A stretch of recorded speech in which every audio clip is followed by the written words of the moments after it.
Hey friend, so the seeds you plant, my friend, and the energy that you give them to grow, which are, that's right, your beliefs, shape your reality. Now, today it's going to be real quick. I'm going to talk about where our beliefs draw from, right? That soil. I'm going to teach you how to be the empress of your mind. Now, depending on the grade of, let's say, your glasses, we look through a set of lenses. It may be fuzzy, it may be crystal clear. You may even get really bad headache. It depends on the lens and how they're focused. Now, beliefs work the same way.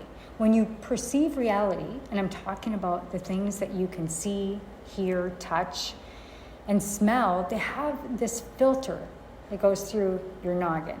And that's right, they're called your belief system. So when you filter this information, it's all coming in. It gives you a meaning. You give it a color. You give it a certain slant or angle. And what do you think happens next, my friends?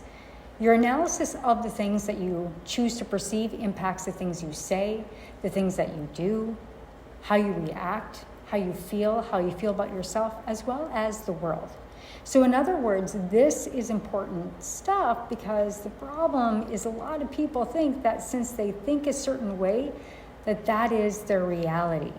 They confuse objective reality, which everyone could agree with their own subjective and how they perceive. Now, we also may use excuses how we perceive our reality, and we'll just say, that's my identity, right? That's the way that I am. That's just my personality. Now, beliefs are chosen. Just as you choose your clothes, you can choose beliefs. Now, I'm not saying that it's easy. After all, beliefs do come from habits. And after a while, we tend to hang on to them, right? And most of them are rooted in our childhood. So there's a belief system here that you've chosen that gives you enough benefit for it to be worth hanging on to. All of us do. So it's like wearing really raggedy old running shoes, right? I love my running shoes. They still have the inserts in them. They're really worn in.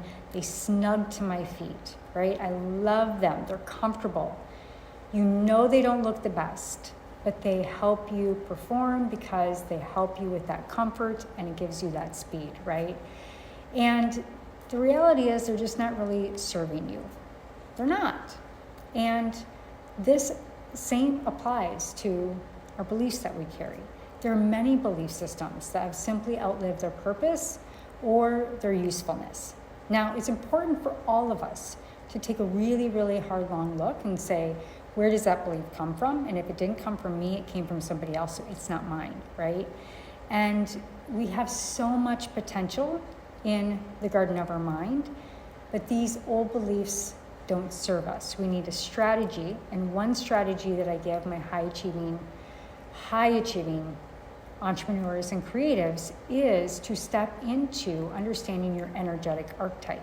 It's going to teach you about your talents, how to leverage them, and how to connect them with flow in the creator economy market. It's going to reduce 80% of your busy work, and it's going to get you right into flow, and then you can start structuring your life around how things give you energy versus deplete your energy, right? So how do we water that garden?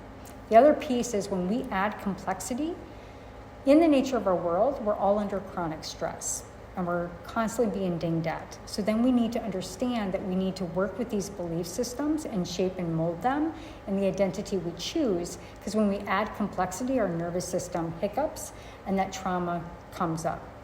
Have you ever felt like your business is traumatizing you? This is why.